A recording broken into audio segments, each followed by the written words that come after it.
when you take an athlete, let's say in your case where you have athletes who have high aspirations, they want to achieve maybe body fat levels they haven't been at previously. So there is this understanding that they're going to have to dig and challenge themselves in a way and maybe experience physiological adaptations that are understood. They're going to be temporary, but they are an associated cost, an accepted cost.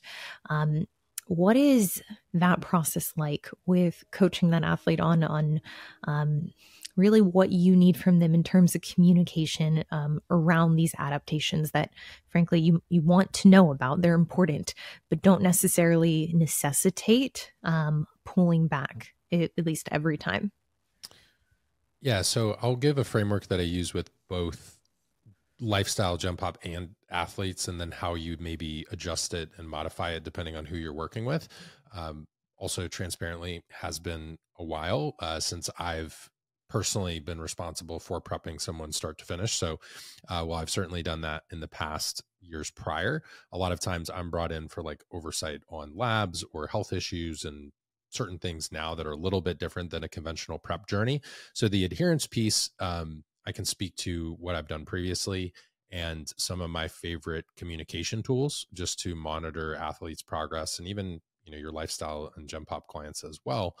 And one of those things that I view as, you know, paramount importance during, whether it's a prep or someone who's trying to improve their health, it could be either, is looking at biofeedback. And so we can scale this up or down depending on the health issue. But I always start with the basics, going through an acronym that I call SHREDS. So we go through sleep, hunger, recovery, energy, digestion, and stress. And whether someone's trying to step on stage or not, that's always going to be important to check. And we want both qualitative and quantitative markers. Now, again, some of these will still be subjective in nature, kind of like an RAR or RPE.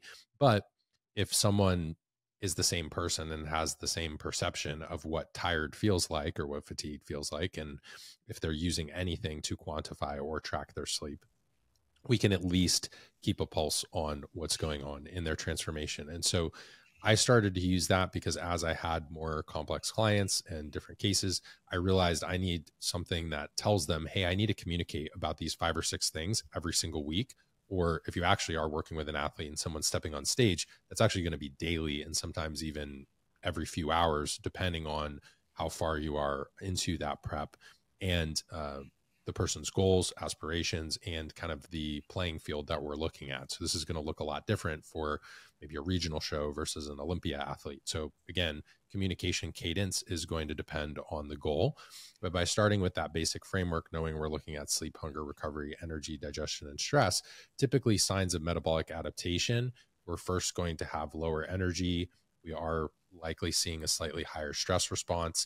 As we get further into the diet, we will see some sleep impairments as a result of carbohydrate and calorie restriction. A lot of times too, we're taking stimulants, caffeine, stimulants, and or I was thinking other fat burners in my mind. Like I was about to switch to kind of like other enhancements, and I said caffeines. So hope you guys got a kick out of that one. Your caffeines, your coffee, your energy drinks, whatever your go-to is, your pre-workout. But that would also be in prep. Obviously, certain individuals are using things like Clen, or maybe even if it's yohimbine or something that has a bit of a stimulant effect, or some can leave people feeling jittery or wired and tired. So you're not necessarily limited to just like your conventional cup of coffee. Obviously, if you've prepped before, you're familiar with different things that can impact that. Even thyroid, for example, you may see a change in energy levels as that's being adjusted or titrated. So sleep, hunger, recovery, energy, digestion, and stress are all signs of metabolic adaptation and the direction we are headed in terms of our caloric restriction and how that energy restriction is manifesting in terms of bodily symptoms. So sleep tends to decline in quality and sometimes quantity because, again, we can get very hungry when we're moving through a deficit phase, especially if you're getting very, very lean. It is normal to be hungry, just to kind of normalize that for everyone. You're also likely going to see some changes in your digestion. And if you are someone who's a repeat dieter, or you're doing multiple shows back to back, or you're a lifestyle client, this is the leanest you've gotten before, or we're starting to see metabolic adaptation, it is not uncommon that after we see some changes in things like thyroid hormone and stress hormones, will then later see progression into reproductive hormone issues or complications, changes in fertility or menstrual cycles. And then really the next kind of domino to fall tends to actually be our gut health. So when we have compromised thyroid function, or we're hypothyroid or subclinical hypothyroid, we often see slowed motility. And that combined with the stress of dieting and contest preparation, we will sometimes see something called gut dysbiosis, which a lot of that is going to carry back to having lower stomach acid in a contest prep. So when people are high stress, they're consuming caffeine, we may have some micronutrient deficiencies. There's a lot that we're putting our body through, both from a dietary perspective and from a training perspective. We can have this sort of cascade that happens. And so if we can be monitoring sleep, hunger, recovery, energy, digestion, and stress, we can start to see, okay, energy levels are starting to come down. Recoverability isn't quite what it was when calories were higher. Maybe we're seeing some changes in stress and sleep. And then digestion, we're going to keep an eye on that and manage it as best we can throughout the entire process. But sometimes immediately following the prep phase, especially if people are pushing food really fast in a reverse diet, or sometimes even at the tail end of the diet, we can see some of those gut issues. And sometimes telltale signs like bloating, alternating sort of changes in your bowel movements. There's a lot that can transpire and happen as a result of the stress that we put our bodies under with dieting. So from a qualitative perspective or communication perspective, what I'm looking at in those check-ins, I'm going to start with just your basic shreds. And then I do have something that I call more of a symptom scorecard or advanced biofeedback questionnaire. And that's a tool that we use to dive into different bodily systems if we haven't yet had some health testing done, or we're going to use those in tandem as sort of parallel resources. One looking at subjective feedback from the client, and then the other thing is going to be more quantitative data from Serum Labs. And then comparing those two together, we can really get a nice picture of what's going on for that client. So that's my preferred communication strategy, building off of biofeedback and client perceptions of what they're experiencing. I will say from an adherence perspective, I think this is very individual. So some people are kind of just like, they set their mind to it, they do it, they put their head down, they don't really struggle with adherence.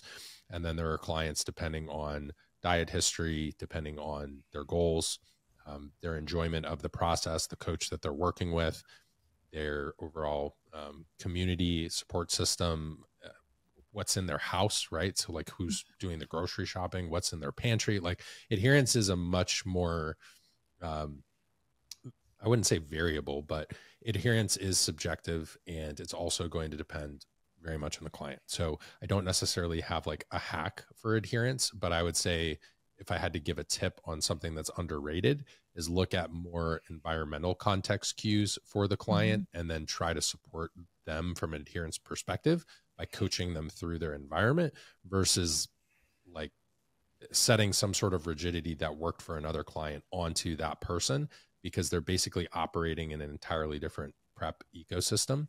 That'd probably be my best advice, but I don't know that I have like one go-to sort of trick or tip for adherence in that respect. No, I couldn't agree more. Adherence is a pretty nasty beast for a lot of people, and the ones that struggle with it typically are at a point of frustration. I would say like majority of clients where adherence is non-adherence is a pattern. I find that it's like dissecting and really getting to the root of it usually isn't as straightforward as just giving them rules to follow. Or giving them, I would say, like a sandbox to work within. I feel like there are a lot of people who, disassociate and avoid really those bouts of non-adherence, like within themselves, and just chalk it up to, I didn't have enough motivation. I wasn't as disciplined as I should have been. And I think something that through my experience coaching that I found to be really helpful is using an adherence like scaling criteria and almost asking those clients, I've worked with a few clients where I've had them do this on and off when adherence began to slip, and it essentially like this is all under the guise that, scale of 1 to 5, you're still adherent, you're still technically on plan. But what is the gradient? Like, when do you begin to feel that you want to be non-adherent? When do you begin to have those urges to deviate? And then once we can establish something that is a little more quantitative, okay, in this, let's say a fat loss phase, it's not a prep, because frankly, during a prep, I think even the most disciplined will have urges to be non-adherent. But in this fat loss phase, if you're finding that, you're getting away from a body fat set point that you're comfortable at, and you're getting to a point where things are feeling a little dicey, maybe stress in the home life, that's, rearing its head. So you're beginning to have those days where adherence is not 4 or 5. So, motivation's high. You could be tempted, but you wouldn't go off track. You're starting to get to that point where maybe you wake up, your food isn't prepared, and you're like, fuck, it'd be nice to just like not track and not eat what's on plan and just grab whatever's convenient, or not eat right now and just fast and then just have something, whatever my mind desires later. And I think what I found to be successful in at least identifying the root cause was finding those patterns. What are the environments that are encouraging non-adherence? What are the environments and the triggers that are essentially that decision right before you decide to go off plan? What does that look like? And because essentially, adherence is just making that decision again and again to not go off track. And there's a point in anyone's internal dialogue where they, just put the towel in the bucket and they're like, okay, well, we're going to do this. And to what extent do you have the ability to pause and stop and ask yourself, okay, do I really want to do this? Does 100% of me want to move forward with this behavior? And I think being patient with clients and giving them the space to explore what those triggers are. I think ultimately it might not correct the issue. It might just be, hey, the state you're in, the environment you're in is not supportive of you, fighting these temptations, but at least we're getting warmer. We're getting closer to the times in which adherence is going to be harder.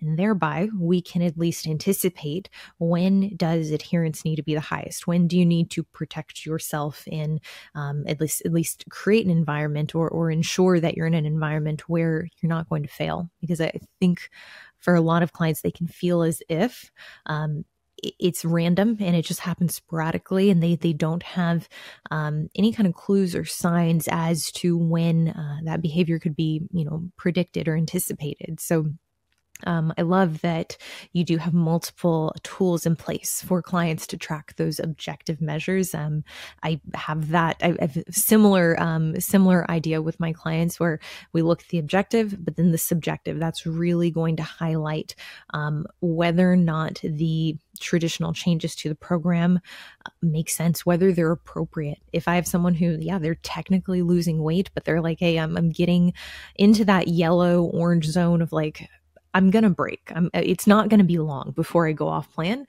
Well, then even if fat loss slows temporarily, even if it's still occurring, but it's not as fast, well, does it make sense to dig them into a deeper dietary hole?